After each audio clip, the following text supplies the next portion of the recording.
Hello friends, welcome to my channel. আমি মহুয়া, আপনারা দেখছেন মম অ্যান্ড বেবি কেয়ার। তো আমি আবার চলে এসেছি আপনাদের সাথে নতুন আরেকটা ভিডিও শেয়ার করতে। তো এই ভিডিওটায় আমি বলবো বাচ্চাদের ঠান্ডা বা সর্দি হলে কি করা উচিত। তো চলুন ভিডিওটা স্টার্ট করি। তো আমার এই ভিডিওটা যদি আপনাদের ভালো লাগে তাহলে আমার ভিডিওতে একটা লাইক করবেন, শেয়ার করবেন, কমেন্ট করবেন। আমার চ্যানেলকে অবশ্যই সাবস্ক্রাইব করবেন, পাশে থাকা বেল আইকনে অবশ্যই ক্লিক করবেন, যাতে আমার এরকম নতুন নতুন ভিডিও নোটিফিকেশন সবার আগে আপনার কাছে পৌঁছে যায়। তো চলুন স্টার্ট করি। তো বাচ্চাদের সর্দি জ্বর একটা কমন প্রবলেম। স্পেশালি বাচ্চার জন্মের পর থেকে প্রথম বছরের মধ্যে সর্দি জ্বর লেগেই থাকে, কারণ এই সময় বাচ্চাদের ইমিউনিটিটা খুবই উইক থাকে। তো তার ফলে সহজেই বাচ্চারা ভাইরাসটা ক্যাচ করে নেয়, স্পেশালি উইন্টারে।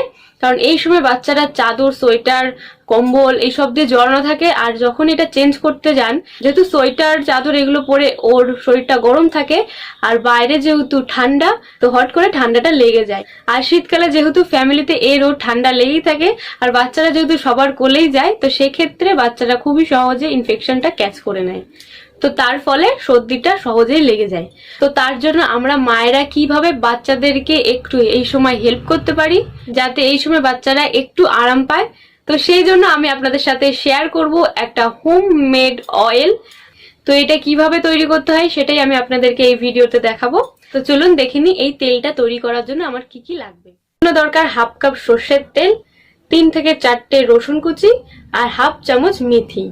তো এটা কিভাবে তৈরি করতে হয় এবার চলুন দেখি। এই তেলটা তৈরির জন্য একটা পাত্র নিয়ে নিন। তো পাত্রটা একটু গরম হয়ে গেলে ওর মধ্যে দেব আমরা হাফ কাপ তেল।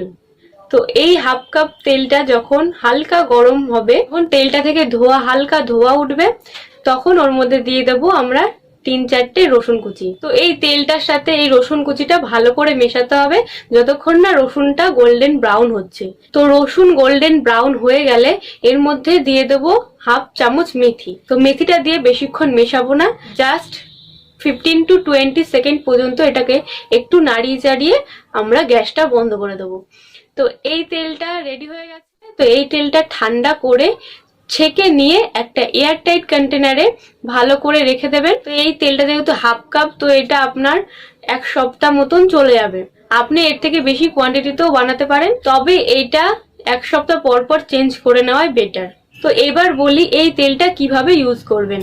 তো এই তেলটা যখন ইউজ করবেন তখন তেলটাকে হালকা গরম করে নেবেন, তারপর 2 হাতে একটু করে নিয়ে ভালো করে এভাবে ঘষবেন। ঘষে বেবির বুকে, পিঠে ভালো করে মালিশ করে দেবেন।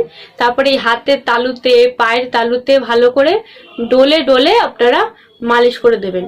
এতে কি হবে, বাচ্চার যে বুকে কফটা জমে থাকে সেই গরম তেলটা এখানে দেওয়ার ফলে ওই কফগুলো গলে পটির সাথে বেরিয়ে যাবে, বা নাক দিয়ে গলেও বেরিয়ে যেতে পারে। বাট এই তেলটা যদি আপনি বাচ্চার হাতের তালুতে লাগান তাহলে অবশ্যই খেয়াল রাখবেন যাতে ওই তেলটা ওর পেটে না যায়, আর খেয়াল রাখবেন যে চোখে না দেয়।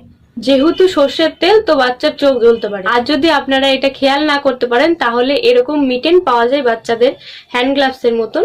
তো এটা লোকাল মার্কেটেই পেয়ে যাবেন, এরকম পাওয়া যায় এই হ্যান্ড গ্লাভস এর মতন মিটেন। তো এইগুলো পরিয়ে দিতে পারেন বাচ্চাকে, যাতে বাচ্চা হাত ডিরেক্ট মুখে না দেয় আর চোখেও যেন না যায়। তো এই তেলটা সবসময় ইউজ করবেন না, যখন বাচ্চার সর্দি লাগবে তখনই একটু গরম করে এটা ইউজ করবেন। তো আপনি সাথে সাথে রেজাল্ট পেয়ে যাবেন। তো আপনি দেখবেন যে বাচ্চার কফটা আস্তে আস্তে পটির সাথে বা নাকের থ্রু বেরিয়ে আসবে। তো এই ছিল আমার আজকের ভিডিও। যদি আমার এই ভিডিওটা ভালো লাগে তাহলে আমার ভিডিওটাতে একটা লাইক করবেন, শেয়ার করবেন, কমেন্ট করবেন, আর আমার চ্যানেলকে সাবস্ক্রাইব করবেন। পাশে থাকা বেল আইকনে অবশ্যই ক্লিক করবেন, যাতে আমার এরকম ভিডিও নোটিফিকেশন সবার আগে আপনার কাছে পৌঁছে যায়। সো এখনকার মতন টাটা।